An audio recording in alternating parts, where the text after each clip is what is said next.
Okay, awesome. So we're officially live with our guest today, Mark. And how's it going, Mark? It's going great. Trying to deal with a little bit of a shoulder issue, but other than that, everything's great. Awesome. Thank you. Thanks for being here, by the way. I feel like it was somewhat short notice, but I'm really, really glad to have you here. I've been wanting to talk to you. You have a very interesting story. And with every guest, I do this. So I'm just going to give you an opportunity to kind of feel free to introduce yourself however you like, just briefly. All right. Well, I'm uh, I'm Cuban. I was born in Cuba, and I left the country when I was 5 years old. Most people that know me online, know me as Trans Man on a Mission. I transitioned back in 2003. Lived as a guy for many, many years. Was married to a biological female. Have been on many talk shows and documentaries. So a lot of people do know who I am. And then life started to change. And I think that none of us are really prepared for these changes. And we think we have it all together. But then Yeah, there's life. Life kind of happens. So I've absolutely. detransitioned on several occasions, trying to battle a lot of things within me and a lot of Mm, unresolved childhood trauma. And here I am. gotcha. Right on. I guess just kind of to start a little bit from the beginning, and like I told you off the air, we don't have to, we don't have to go really hard with your story, but just to get kind of an idea of what it was like for you growing up, dealing with figuring out, I know today like you're in a place where you're more comfortable with yourself, but just growing up as a child, what was that like? Because I know you had mentioned, with the whole your intersex thing. So I'm Right. just curious, how did that impact you kind of figuring out what was going on with you as a child? Well, I think a lot of the issues stem from my mother's inability to deal with what took place. I was always Mhm. in gynecological offices from a very young age. I'm almost felt like an experiment. All these doctors were Totally. looking at me and trying to figure things out. And I had a lot of imbalances hormonally. You know, um, my mother kept miscarriaging, and she was given some sort of estrogenic anti-miscarriage medication, which gave me progestin-induced sterilization of one of the many things. I've always had a lot of problems with fibroids and not normal periods and a retrograde uterus and so forth and so on. So my mother was constantly trying to make me into this little perfect little girl. And I was obviously battling her all the time because I didn't understand what this perfect little girl was. I was just Mhm. trying to be me. So quickly, I learned that people looked at me like I was something strange or different from what I was supposed to behave. And that went not just with family, but friends at school. I always felt like a Martian of sorts. I always Yeah. felt like I didn't belong. Gotcha. Yeah, I mean, I can relate to that, and I think most of us can probably. Um, but then I guess it wasn't until you had mentioned it wasn't until like around 1999 ish where you kind of realized that you might be FTM or a trans man. Um, I don't know Yeah, if you want to touch up on that. sure. I really hadn't heard too much about the trans world. I was very Mm, busy. I had my own business, writing articles and working in the healthcare system and stuff like that.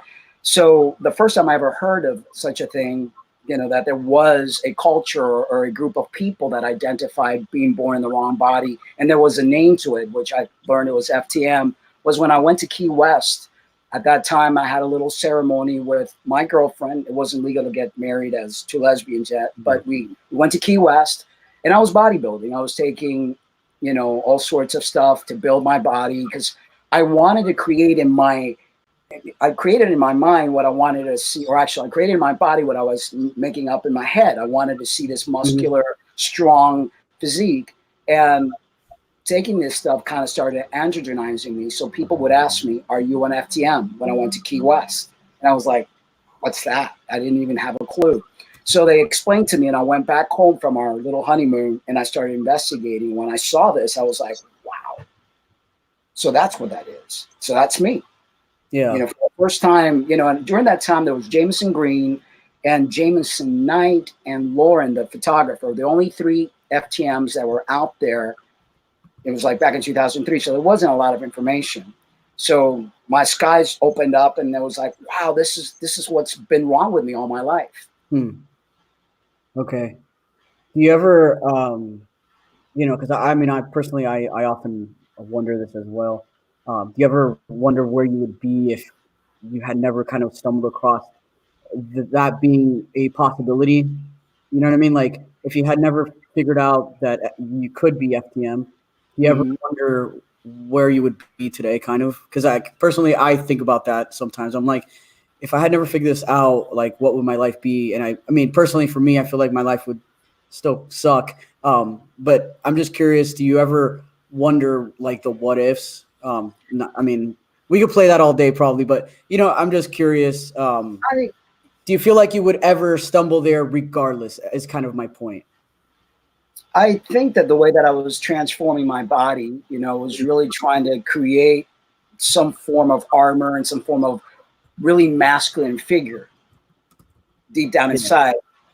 If I would have put a label on it, I don't know. I was just masculinizing myself, making myself strong. And I think many of us, and I don't want to speak for all of us, I think Yeah. many of us struggled at some point in our life with feeling weak, and we wanted to feel powerful, whether we had an abusive father who was alcoholic and abusive and physically, whether we were mistreated somehow, some way, that we want to be stronger. We want to Mm. like present this powerful person. And I think I was heading towards that. Was there a label for it? I found out in Key West that there was a label for it, but Yeah. I don't know if, how my life would have turned out had I not heard about it. Yeah. And then back then, was it hard to find the resources to, transit? Because obviously today it's very. I don't want to say it's super easy, but I mean it kind of is in comparison to I'm sure what you went through. So was it difficult to figure out how to start the process? It was because there was no real local doctors. I think there was a Dr. Bernstein in California that was beginning to did a few surgeries, or its top surgery, and very few people. And I had a business that I was running, and I knew that I couldn't take that long of a time off, or it would cost me a lot of money. So I went to a local Cleveland clinic where they had never heard of this, but it was kind of simple. I wanted hysterectomy and I wanted my breast removed. I went to this one doctor there who performed a lot of surgeries on women who had breast cancer, and he would like remove their breasts and things of that nature. So I kind of told him what I wanted. I brought in pictures and showed him, and he was like, I feel confident that I could do this. But if it weren't for them, I had the top surgery and I had the hysterectomy done at the same time. It was a 7-hour procedure. And lucky for me that place was doing it. I had to sign waivers and everything because they had never, I was their first FTM. Yeah, that So, sounds intense to like knock it yeah. all out at the Oh same. yeah, I was like, get it all out. I knew I wasn't getting any younger, Mm. and Yeah, I transitioned when I was 38. So gotcha. So then I guess transition overall, because I know at some point you did detrans, but like for what was it like being a trans man, the early periods before you started struggling with what your issues or whatever it was that caused you to detrans? I think when I originally transitioned, I really didn't look deep into a lot of the traumas that I went through. So Mm. I really focused on trying to advocate because there wasn't a lot of information out there. So I was like, gosh, I'm 38 years old and I never really heard a lot about this. This needs to be out there. So I made it my quest to go on talk shows, documentaries. I wrote a book. I went on the circuit in the Spanish, Telemundo, Univision, all that stuff, and Mm. did Montel William, or Povich, Miami Ink, a whole slew of different things. And I didn't really focus on what I did. It was just like I did it. I didn't really get to think about it, and then it all just dominoed. So I felt fine during the first 10 years.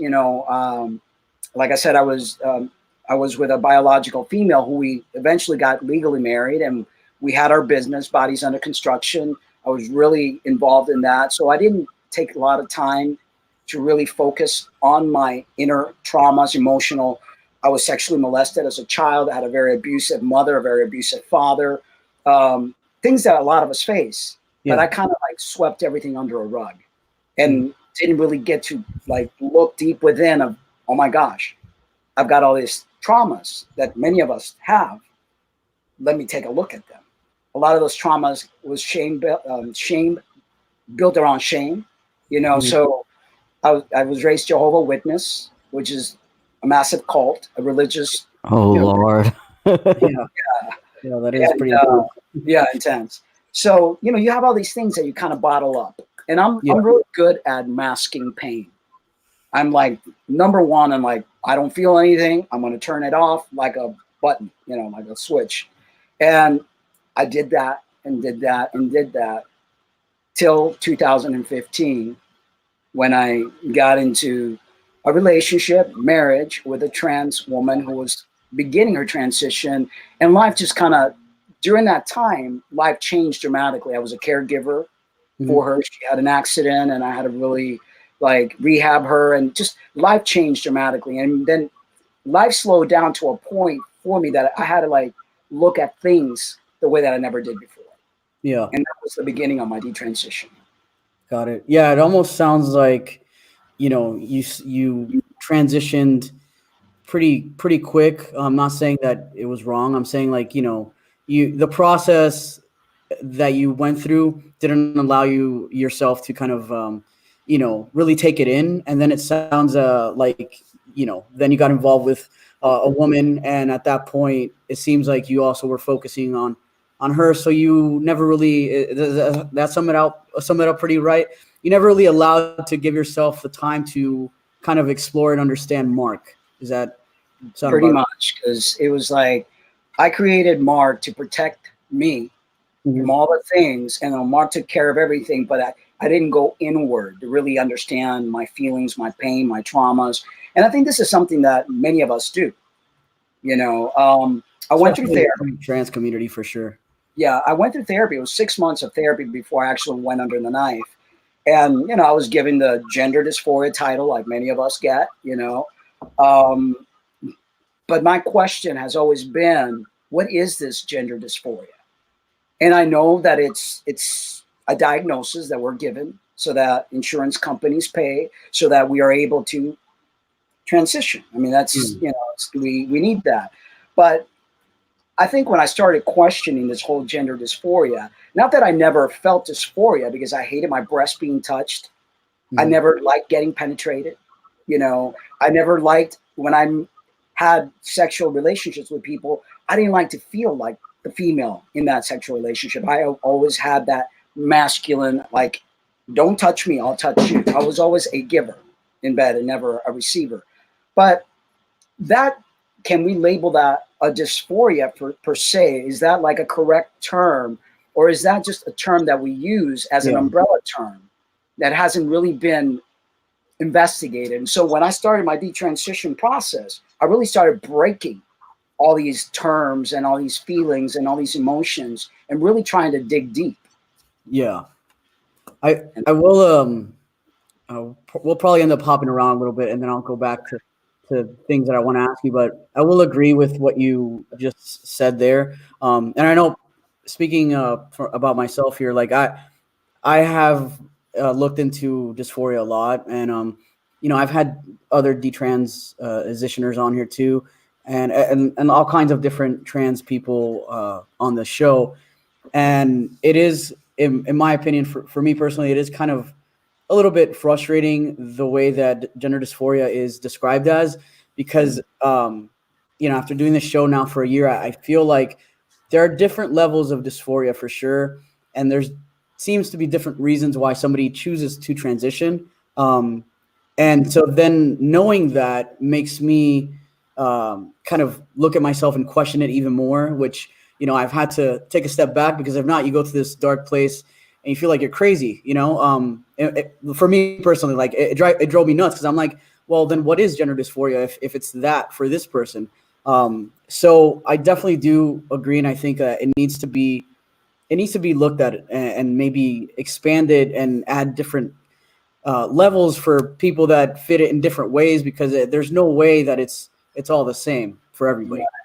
I personally think that this pathologization or patholizing a condition or a sense of being, which I think it's very spiritual in nature. If we look back in history, there's always been transgender individuals, back in native times, but there were there weren't labels per se, and people weren't taking medication, and they weren't removing or adding things to their body. They were just presenting as they felt, which is, I think it's our given right to do that. Yeah. You know, if somebody doesn't feel comfortable wearing dresses and doesn't feel comfortable being seen as a female, then I think it's their right to be seen as they wish, because it is our skin and it's our body.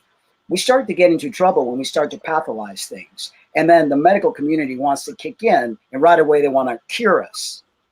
Yeah. I mean, curing us, we're dealing with a lot of procedures, medication, and things, or even, I mean, we don't know what they're trying to do. Is they're trying to find a way to heal us and not allow us to present as we wish. So we have to be very careful when we step into that pathology arena. Yeah. It's a double-edged sword. Yeah, for sure. And I mean, I will say there's my concern always is like, well, how many of these, you know, younger trans kids are just gender nonconforming, but they don't feel like that's an option because there's this other option that's kind of being pushed in their face all the time. So that, I mean, yeah, because there is a lot of shame, especially depending on your upbringing, in being gender nonconforming. So then you want to conform, and I definitely feel like it sometimes pushes somebody in the wrong direction. So yeah, that's definitely another issue I see for sure. It's very individualized. You know, there's no two people are ever alike, and no two people will ever transition for the same reason. Are there people that feel less comfortable with their bodies than others? Of course, it's a continuum or a spectrum, if you may. But I don't think that people are really soul searching deep enough to understand, okay, this is a decision that's going to change my life dramatically. Do I really want to do this, or do I not?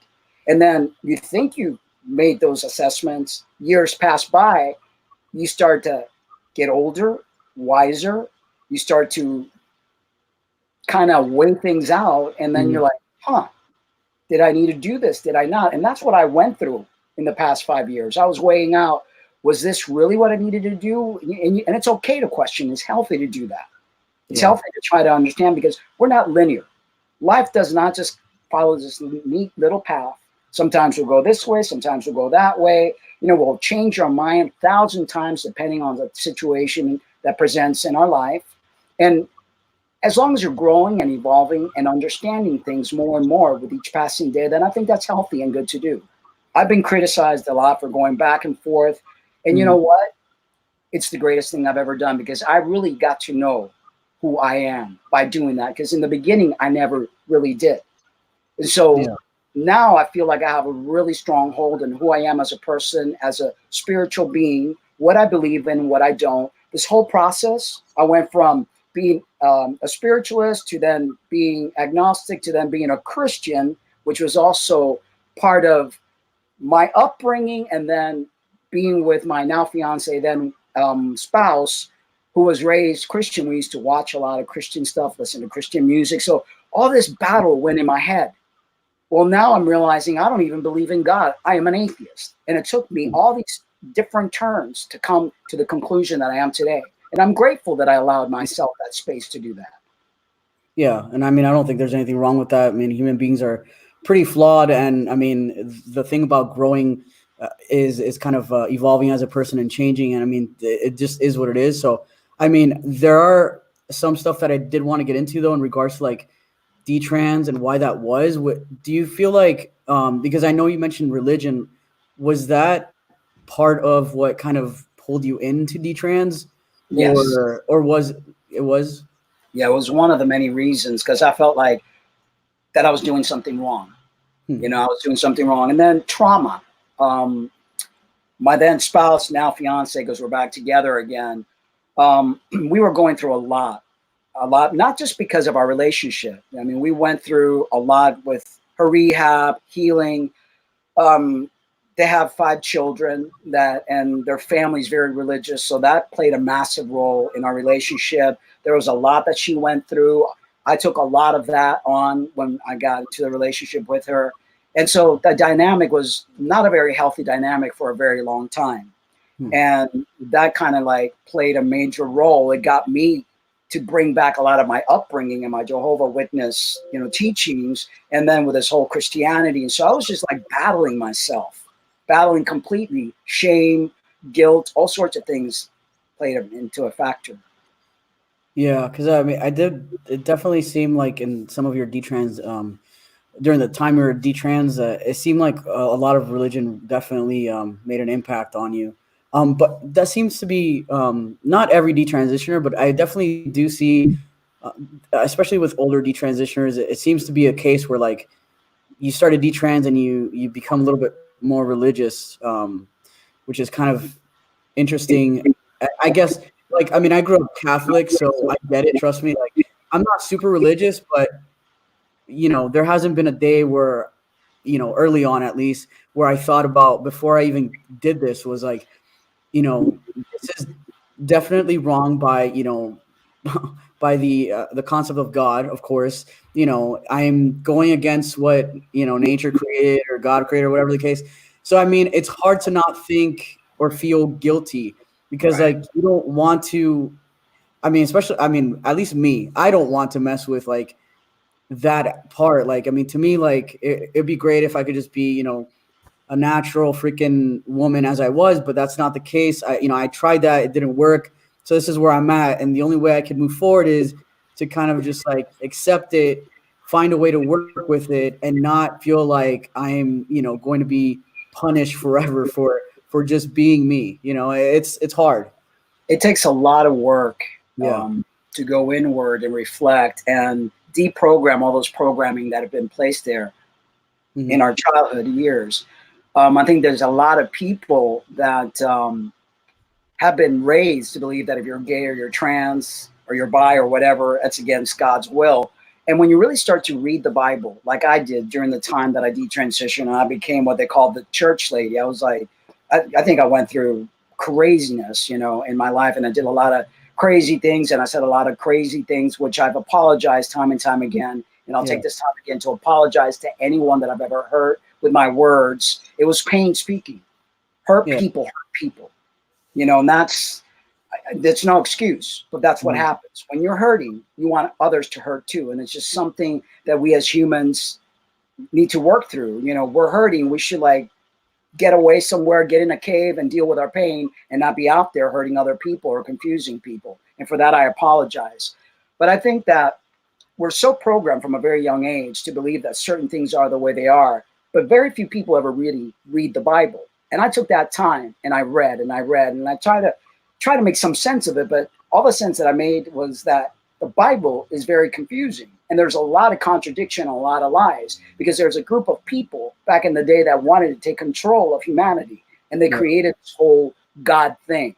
Do I Mhm. believe that there is a creator? There might be something, some powerful force, but I don't believe that this powerful force has an agenda that wants us to behave a certain way or else we're going to burn in hell.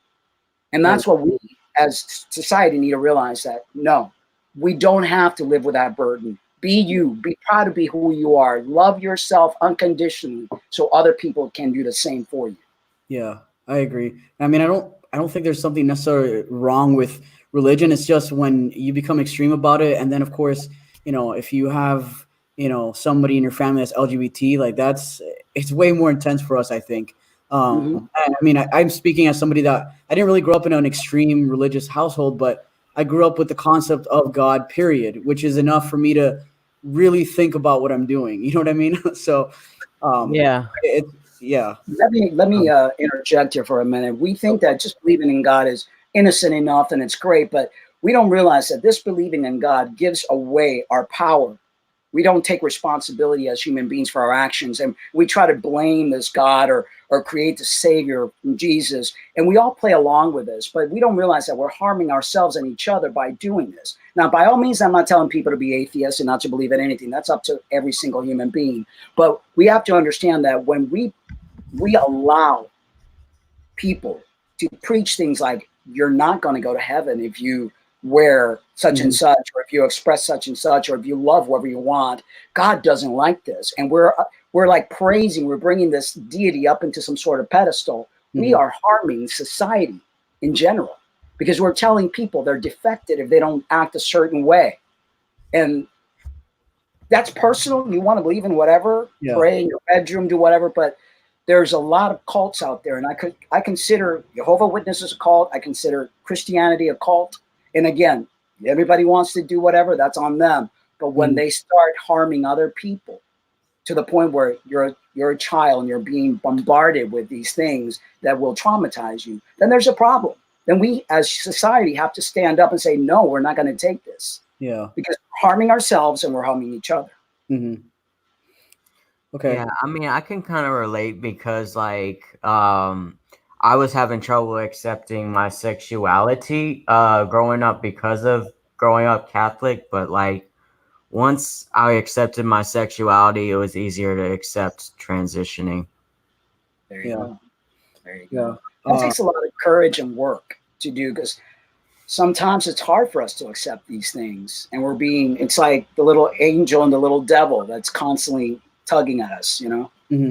Yeah, I mean, I definitely agree. I feel like the way we, push religion out there, it could be harmful, or it could not be. But I don't know. For me personally, I feel like as far as like the concept of there being, you were saying like, a God, some powerful being or whatever. Like for me, my perspective is pretty much at like, I feel like believing in something greater than myself keeps me in a way humble. I don't know if that makes sense, like, and I'm not saying it's, it's some white dude sitting in the clouds or anything. Like, I don't know. But for me, it does help believing in something than nothing.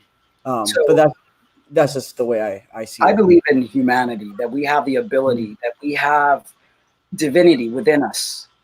And even those that believe in Jesus, and many of his quotes, he very clearly said, "Why do you marvel at what I do? You too will do greater things than I. The kingdom of heaven is within you," meaning that we are powerful beings. I think that if there was a Christ that came down, it was some sort of like advanced being that came down to tell us, hey, you don't need to keep worshiping these gods, because there were many gods before the one God. If we look back at history, mythology, and all that stuff, and people have always brought themselves down, thinking of themselves as less than. And this is why we're in the predicament that we're in.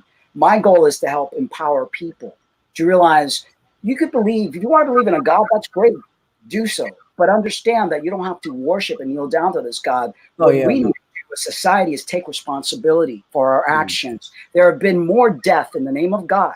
The Christian Crusades rings a bell. Catholic have destroyed and killed so many people and cultures, and burned books and burned other people's beliefs and spirituality, all in the name of their God. So I think that it's important to like believe in each other as a species, spiritual 100%. essence. Yeah, and it doesn't mean don't believe in anything. No, totally. I mean, I will agree on the fact that yes, religion, and I'm not gonna say which religion. Because there's been multiple different religions that for sure can become extreme and cause harm. Absolutely, I do agree with that. I also don't think, worshiping somebody, be it God or just somebody in general, is it's a bit radical. You probably shouldn't be worshiping like that. But kind of sorry, sidetrack with religion there. But going back to your story when you were detrans. Okay, there's some stuff I gotta ask you about, because I remember like you had said. Like, where are you today with gender dysphoria? Because I know during your detrans, you were saying stuff like you didn't believe that gender dysphoria was a thing at all. But so how do you go from that to you today? I kind of explained it earlier that I don't like to pathologize things. I think that that's a major problem when we have to, well, I'm this way because of this. I think that we're very complex human beings and we're never linear. And I don't think that there's anyone that should have this particular reason why they are the way they are. Or I'm this way because I got bumped in the head and now I've got this disorder that doctors are labeling. I mean, if you think about it, this gender dysphoria label has only been around for a very short amount of time. There have been transgender individuals or people that have expressed themselves differently from the birth sex for many, many years. In fact, we were considered really important people in the tribes in society, because we had that ability to have walked both worlds in a sense. Our spirit was well evolved. So I see the medical community wanting to label us with a diagnosis instead of celebrating who we are. So do we uh, do we have a label such as gender dysphoria that makes us the way we are? How do we quantify gender dysphoria? I mean, do we? Oh, if you don't like your breast being touched, or if you don't like your body. I mean, there's many people that don't like their bodies for many different reasons. Are we going to pathologize it, or are we going to say, hey, go to the gym, work out, change the way you look? You don't like to express as a woman. You don't feel like you're a woman, and express as you wish. I think that's our right as human beings. Yeah. Well, I mean, I know before it was called gender identity disorder, and now it's more gender dysphoria.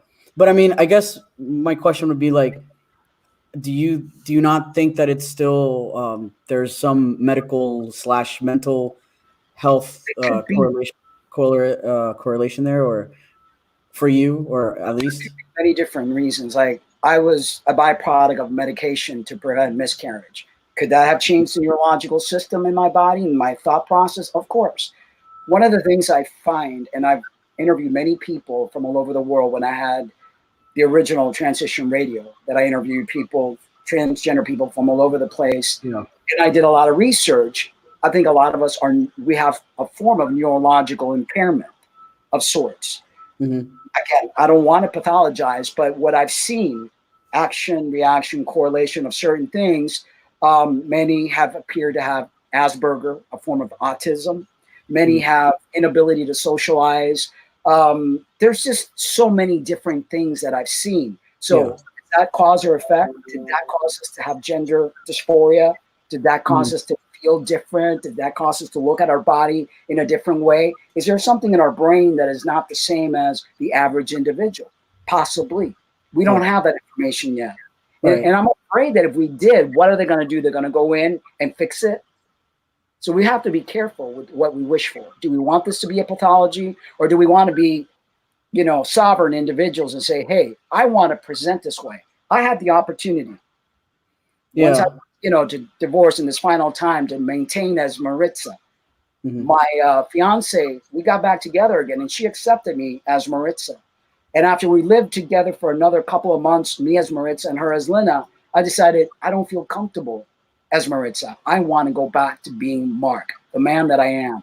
I now feel good about myself enough. I now understand myself enough to be able to walk this life as I present, as you see right now. Yeah. So it's very individual. I do think it goes back to what you were saying earlier, which is like, because a lot of us do have a lot more going on than just dysphoria. So it goes back to what you said early on and what we were talking about, which is to really go through this process and know ourselves and understand, and take care of our other issues that we may or may not have before we jump headfirst into transition. I think is super important, because a lot of us do have a lot more going on, for sure, but I'm kind of curious, because I know, like, for me, a lot of my dysphoria is definitely has to do, like, I mean, society and where I kind of fit in definitely impacts who I am a little bit, but a lot more of what goes on with me personally is just the fact that this body and just probably relationships too, the whole intimacy and everything. Like, is that also a thing for you? Like, did you feel like, in a way, getting back with your partner, not initiated, but definitely contributed to maybe understanding that Mark is still there? And am I making sense? Yeah, like, you are. Being with somebody, I didn't feel comfortable in the dynamics in our relationship where Lynna and Maritza were navigating life. And it's like, no, it's like, I just wanted to come back. I just wanted, like, hey, this is my woman. Just being Maritza has a lot of pain attached to it. A lot of pain because of childhood molestation and just a slew of things. And it doesn't feel comfortable to me. Yeah. Whether we want to call it dysphoria, whether we want to call it trauma, whether we want to call it whatever labels we could put on it, I don't feel comfortable as Maritza. And I tried, and I wanted to please my mother. I went back home, stayed there with her, try to, just like get along to get along. I was like, woohoo, let's do this, And it was like, who am I kidding? It's not comfortable. Yeah. Do I want to label it? I don't know. I don't like labels. And I think I agree with you on that. I hate labels too, to be honest. I think labels is probably why this community is kind of a shit show. It is. There's a lot of stress over labels. Yeah. But I do know, like, one of the things you did say during your detrans period, which I do agree with this. You were talking about, like a child, they see something and they want it. And like, where do you see, just kind of curious, like your take on detransitioners now from, obviously being in those shoes and stuff, but like also, I mean, it is an issue. I don't know how much you've noticed, but, especially with FTMs, there's been a lot of young girls that, see what's going on over here and they think they might be trans because they're so uncomfortable with their body, which is something that happens to women a lot. We're uncomfortable. Do you, like, how do you see the whole detrans issue now? I said it before when I detrans, there was going to be a lot more detransitioners in the near future. And that's because everybody and their mother is thinking that they're born in the wrong body, and they think that the solution is to transition. I don't think transition is for everyone. It's not up to me to decide who it is for and who's not. I think everyone has to live their journey. They might have to, live the life as they feel they have to. And then they might, 2 or 3 years later, they might find out, hey, that's not for me. But they have to live it. No one can live their life for them. And we shouldn't stop people from doing something because it might turn out great. It may not. It's one of those gambles, but we are adults, or should be, and we should be allowed to do with our lives as we please, as long as we're not hurting anyone else. Obviously, we can't buy a gun and start shooting people on a rampage. But when you're about your own body, your own life, that's up to you and how you want to live it. I think that, people are a little trigger happy with it. I think the medical community is, in my opinion, maybe taking advantage of a lot of weak-minded people that might need more therapy, people that might need more self-discovery, before they plunge directly. I think that the detransitioning community should be part of the LGBTQ community because, hey, they transitioned, they lived their life. Now they addressed it and they saw, well, it's not for me, but they've still gone through a lot of the stuff that all of us have. Yeah. But instead of dividing and fighting with one another, I think we should be empathetic and understanding with one another. I agree with that. Or at the very least, like, we need to acknowledge the fact that detransitioners do exist, Exactly. And they do deserve and need support. So let's not, mock them because they, maybe went the wrong route. I mean, it's a very, very tricky thing to kind of figure out if you're trans or not, in my opinion. And they do it. Most transgender people do it because they ask themselves, well, where does that leave me? It's like with me, when I detransitioned, oh my goodness. I mean, it was like people that have transitioned because I transitioned were like, well, if you did this, what does that mean about me? And I got hate mail all over. And it's like, listen, this is my life. You worry about yours. And we each have our path to take. And like I said, we're not linear. We take curves and detours. And we have to allow each other that space. And we have to, we have to learn to coexist and be compassionate with one another. Totally. I mean, I will say, obviously I mean, I can't relate, but I mean, I'm sure it really does suck to, detrans after transitioning for a long time and not ever wanting to go back because you realize that was wrong for you. Like that definitely, I can't imagine, really sucks. But one thing I will say is that I feel like they provide a different perspective that I think maybe in some ways might help people kind of figure out, this is not what I should be doing, or this isn't right for me. You know what I mean? Exactly. So, I mean, it's kind of, it sucks, but it's also, it's helping. I think it's going to help in the long run. But one thing I was curious about though, what was that like mentally? Like, what was that like detransitioning? Like, what does that do to you physically? Like, you know what I mean? Like, did you feel because I know, like, when you get that first shot of testosterone, there's always, a little pink cloud that goes away. But I'm just curious, like, when you detransition, especially, being a little bit older, like, what did that do to you physically? Oh gosh, physically it's like you fall apart because we don't understand the power of hormones, and testosterone is a very powerful hormone. Um, Both men and women have testosterone. Obviously, men have more than women, but even when men start to get older and their testosterone level drops, they get depression, anxiety, they lose muscle mass, their body starts to get totally different. A lot of people gain weight. Um, you're battling a lot of stuff that takes form in the physical and as well as the mental and emotional. So this last time that I detransitioned, I stopped taking testosterone in January. And it was like in 3 months' time, my body just fell apart. I was like, what in the world, And I had detransitioned before and I had stopped taking tea before, but something happened. And I don't know if it's because of all the stress, all the things that I underwent in the past 5 years and all the reflecting that just I I couldn't even look at myself, Yeah. and it like really hit me. I was like, what is this? Who am I? Mm-hmm. And it was really, really hard emotionally. It was really, really hard. And I think that stuff that I was going through is what made me present as this angry, bitter, wanting to like just tear everybody down.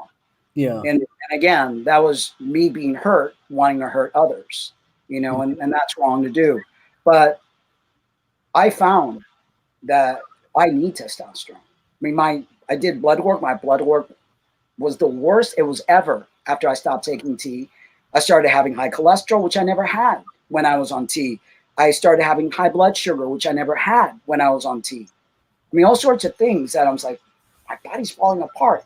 And here I was always telling people that it was bad to take synthetic hormones, which don't get me wrong, there are side effects. You see it in older men that take HRT. There can be side effects. You have to learn how to do damage control, eat healthy, not drink as much, not smoke, all sorts of things.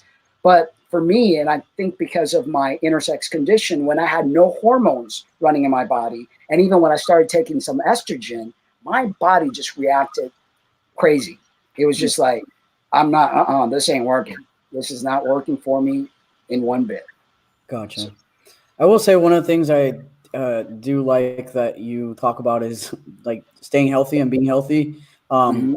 Because again, like, I don't care what diet somebody's on, like, do your own thing. But I do think, like, one of my biggest concerns has always been, as I age, what happens. And I know you recently put out a video on aging, and especially with trans men, like, there's not a lot of older trans men that I could, not that I'm super young, I'm 37, but my point is like, there's not a lot of that I could look ahead and see, like, there's Buck Angel's 57, but besides him, there's a couple other dudes that are around that age or maybe a little bit younger on Twitter that I talk to. But otherwise, there isn't a lot of trans men that I could, and that's always been my concern is like, am I going to die at 50? Like, how long do we live? You know what I mean? What happens as we age as a trans guy? Like, I understand, like, biologically speaking, I am a female, but because I'm, taking testosterone, obviously that's going to be a different case. And these are things like, so, I mean, I do appreciate you kind of trying to talk about that stuff. You know what I mean? I don't know if you can relate to, as you age, you're thinking about this stuff and there's nobody to really like look at these answers for. There's not that many older trans guys out there that look healthy. I look at Jameson Green, which I think is one of the oldest that's out there anyway. That's always been my main thing. So I've always tried to take care of myself. I was a vegan for many, many years. I've since changed because I want to put on muscle mass. And if you listen to the video I put out, I think it was yesterday, one of the things that I've noticed that being born biologically a female puts us in a disadvantage if we ever got into a confrontational fight with a biological male. So that's always been in the back of my mind. I have this face that whenever some guy sees me, they always want to confront me. I don't know what it is. It's like they want to fight me. And I'm like, what is it? And so I've always tried to be stronger. I've always tried to teach myself how to defend myself in case there's ever any situation like that. Knock on wood, I haven't had to have any, one-on-one, but I've had close calls. Absolutely. I don't ever back down from anybody. Yeah. And that's one of the reasons where I'm 55 and I want to stay young looking, vibrant, strong, and healthy. I've got my fiance, future wife that, I want to be able to hey, honey, I've got it. I've always being Cuban. I'm very, machismo like that. And it's like, yeah, I'm like, that's my woman. I'm going to protect her. You're going to, you're going to deal with me.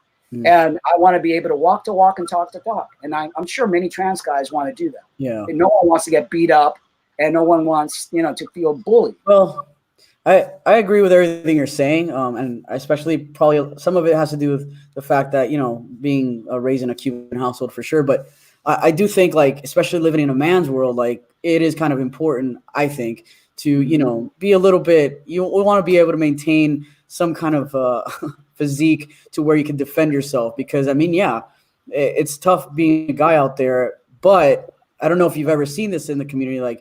That's very much frowned upon, being a masculine guy. For some reason, being a masculine guy, yeah. You're too masculine in passing is what I'm saying, Mark. And that's a problem nowadays. That's crazy. It is crazy, right? Yeah, it's why did I want to become a man? And again, everyone's entitled. If you're not a manly man, that's on you. Everyone's entitled to express and show. But this man right here is going to I've only been back on T since October. Yeah. This is what, in what, 2 months time? Mm-hmm. And I had lost all my muscle mass. I was like a mess. Crazy. But I made it my quest. And that's how I hurt my shoulder the other day because I'm just pounding those weights. I'm not going to let anyone. I had a little confrontation a few weeks ago with somebody in the gym who left all his weight on the thing. I said, hey, dude, re-rack your weight. And he's like, you little man or something like that. And I'm like, what the heck do you think you're talking to? And Lynna looks at me like, oh my God, but I don't stand back from anybody. I'm not afraid of anything. So I want to be able to have the same, with the attitude to be able to back it up, Well, also looking like a coward. And when another dude can sense that you're, filled with fear, you're pretty much done for. So, not to say you have to act like I was crazy. Damn. Yeah. But it's I don't know. I can relate to a lot of what you say. But again, for some reason in this community, it's us talking about this stuff, and talking about how it's good to, be fit. People take it personal and they're like, well, I don't want to be that masculine. And, it's just a weird community where you say one thing and everybody thinks, okay, so now you're saying that I have to be that way. It's no, but this is how we are and we enjoy being this way. So kind of stay in your lane, it's crazy. I don't know how involved were you ever prior to, transgender kind of blowing up? Were you ever involved in trans spaces back then? And what was that? No, there wasn't a thing that you were. There was hardly anything. Like I said, I was scouring the internet when I found out about it, and I saw Jameson Green's website, Jameson Knight, and Lauren something. He's a photographer. Yeah. And there was hardly anybody. There were more MPFs, but still very minimal, back in the day. The way it blew up now, it's crazy. It's great because there's a lot of support. But back when I was transitioning, there was hardly. I was looked upon as crazy. When I went to the driver's license to get my paperwork changed, they laughed at me and they had to call Tallahassee. I was living in Florida because I said, I'm here to get my gender marker changed and my name changed. I had all my papers and they laughed at me and they go, you can't do that. I said, what do you mean I can't do that? And they had to call Tallahassee because there was nothing in place yet. That's how, crazy. Backwards it was back then. You're like the original trans man over here. Yeah, exactly. I wanted to briefly touch up on one more topic and then, we could we'll wrap it up there. Unless you don't want to talk about this, but I was curious. I did kind of catch you.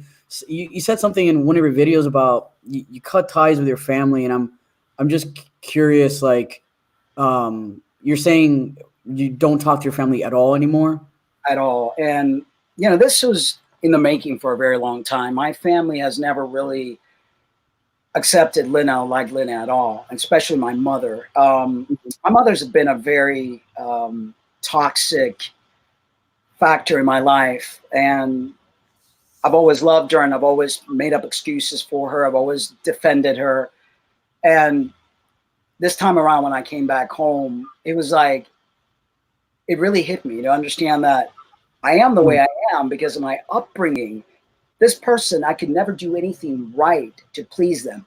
It's like if I wore a certain thing, trying to like be feminine, she was always criticizing it. And it brought back a lot of memories. I'm like, oh my gosh, this is the same way when I was growing up. And I could never look good enough for her. I could never be feminine enough for her. I could never do anything right. So in this last time, in the whole dynamic, it really got me to see a lot of things.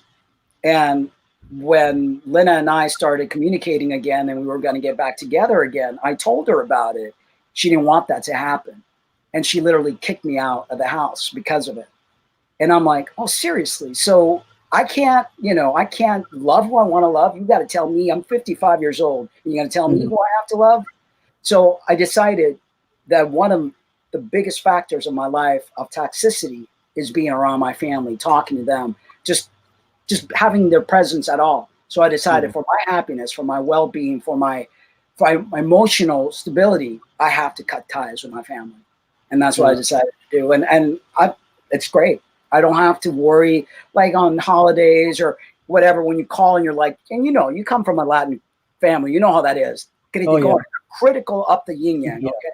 And it's like call and you always have to be belittled. And it's like, I don't need that. We don't need to put up with anybody's belittling ever, especially from a person who gave birth to you, a person that's supposed to love you unconditionally, no matter what. The world could be against you, but your mother is supposed to be your biggest advocate. My mother has never been. Yeah, I can slightly relate. Like my family's, I haven't seen them in a while, but they know that I've transitioned, and like for sure, like you mentioned your mom. Like my mom is. She's she's the one that is the tough one right at home, not my dad. She is. And but it has been interesting because and I don't really care about this stuff. Like she'll use my old name and that's whatever. It's more of like if we're ever out in public that might bother me, but I don't really care about that. And she still will use she her, but it's like my parents are old, so it's kind of like I choose my battles wisely. You know what I mean? But at the end of the day, she does make it a habit to remind me how much she loves me.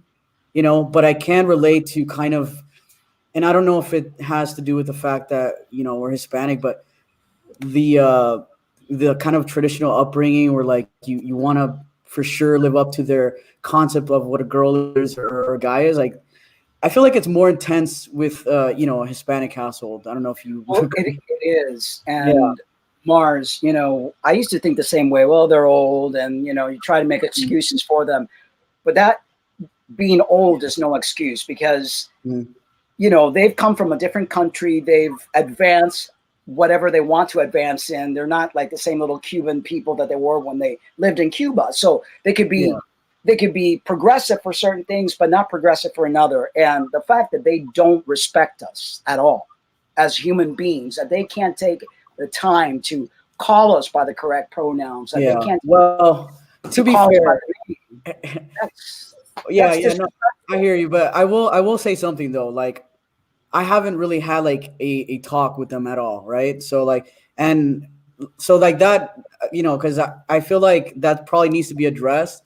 And I'm kind of like, since I'm in a different state, I push it like I don't care, right now, like it doesn't directly affect me. So I've avoided all kinds of conversation. Like I came out to them, that was it.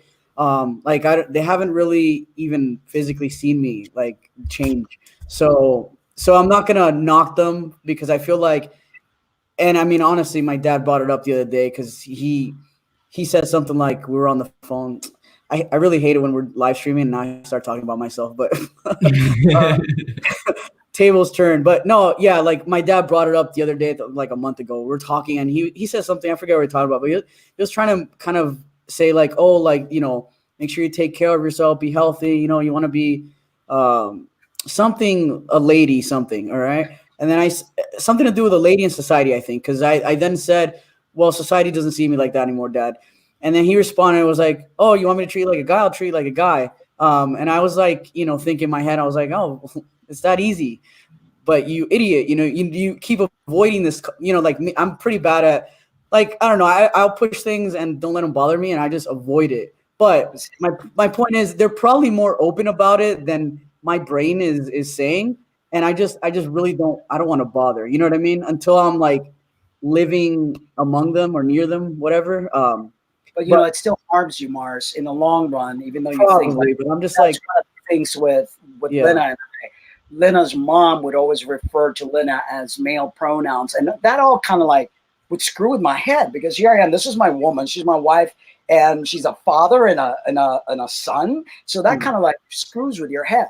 Here you are trying to live this authentic life as you are and trying to present as you are, but you've got these people little by little just kind of edging at you, and even water dripping eventually will wear down a stone. And that's what happened to me. I kind of try to push everything under the rug when everything just went boom. So we've got to be careful, because words are very damaging, and words that are not in the core of our hearts, and people that don't respect us and don't see us harm us, even though we may think it's not. And I respect your point there. And no, for sure. I mean, as somebody that obviously you've been through it, like I'll take that advice for sure and let it sink in. I hate having, those kind of talks for like, I hate it. So I avoid it like crazy, but I'm sure at some point, maybe deep down it will make me explode and snap. Who knows? But smart ass. I don't know if you had anything, but that was pretty much it. I just really wanted to talk about that because we haven't really had that conversation on the show before, where like you cut ties with your family. And I do think that is this is my opinion. I don't know if you agree with this, Mark, but I feel like not having a support system is probably, a big reason why anybody would even think about committing suicide as a trans person. Like support, like studies have indicated like family support is what decreases suicidality and substance abuse and all those fun stuff. Yeah, but whose family? I mean, you can make your own family just because it's not mean. I mean, you create friends and you make, other people your family. Yeah, like chosen family, you mean? Exactly, because a lot of times, it's just too much pain and too much problems that create what happened to me because of that, being in the background constantly, and then coming together with someone in my life who their family dynamic started, like, it really opened up my family dynamic and my thinking and this God thing. And it just, we need to take care of it, reflect, and then make the decision. Is this person toxic? Is this person non-toxic? Do I want this person in my life, or do I not want them in my life? We have to have respect for ourselves in order for others to respect us too. But overall, basically, the gist of it is, whether it's your family or, a family that you put together, like support system, like to me, there's no way to get through transition with no support. Like, I feel like that would be really hard. Exactly. Oh, I agree. Right We need to surround ourselves with loving, supportive people, not people that are going to bring us down. So I take it, just based off just everything you've said and your energy, you seem very different today than who I've seen in those D-Trans videos. You're, needless to say, I feel like you're in a better place today. Much better, yes. Right on. Cool. I think that's pretty much it, Mark, unless there was anything else you wanted to discuss out there. I just wanted to let everyone know that, remember, we're not linear. Have compassion for one another as a community. I know we're all different. We all battle one another, but we need to stick together as best as we can, because this is hard. It's hard for somebody who begins. It's hard for somebody who's been transitioned for as many years as I did. There's still going to come times where things are going to come on the surface and you're going to question yourself. We need to be loving, compassionate, and understanding with one another as a community. And we need to think twice before we do this, because sometimes it works out great, sometimes it doesn't. And I think that we need to fortify everyone the room to evolve and grow in their journey. That's deep. I don't think we've ended it on such a deep note, but yeah, no, 100%. Yeah, no, we do need to be more positive and compassionate in the community for sure. I know, like, I get upset about some stuff that's going on, but I feel like regardless, and one of the biggest things that I like doing, like, again, I want to reach out and talk to everybody despite our differences, which is hard to do in this community. Some people just don't want to talk to you. So I really appreciate you coming on here and sharing your story.